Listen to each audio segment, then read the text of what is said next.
Valdet Bello është emëruar si drejtuesi më i ri i portit detar të Vlorës, teksa pritet ta marrë këtë përgjegjësi me një detyrë tepër të vështirë për të zgjidhur çështjen e pagave.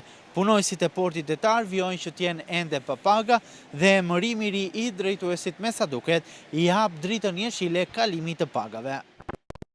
Valdet Bello zvendëson si drejtori i portit detar të Vlorës Ilir Banushin, i cili e mbajti këtë detyrë për rreth 2 vite. Bello ka qenë më parë punonjës në sektorin e shëndetësisë, ai do të jetë drejtori i emëruar zyrtar i portit detar me kompetenca të plota. Sipas informacioneve nga burime brenda portit detar të Vlorës, Valdet Bello do të vijë zyrtarisht në detyrë ditën e premte. Ai pritet të prezantohet me stafin duke ndarë detyrat si dhe njëkohësisht duke nisur zyrtarisht nga puna. Emërimi i Valdet Bellos është një lajm i mirë për punonjësit e portit detar, për shkak se Bello do të ketë kompetencë për firmosjen e pagave të punonjësve.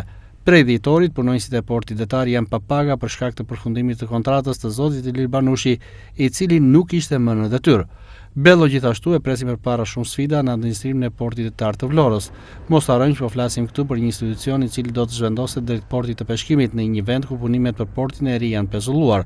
Ndërkohë nga ana tjetër, tepër i vështirë është edhe menaxhimi i territorit të portit, për shkak se punimet për ndërtimin e portit jahteve po vijojnë me ritme të larta, duke e zaptuar pak nga pak një pjesë të këtij ambienti.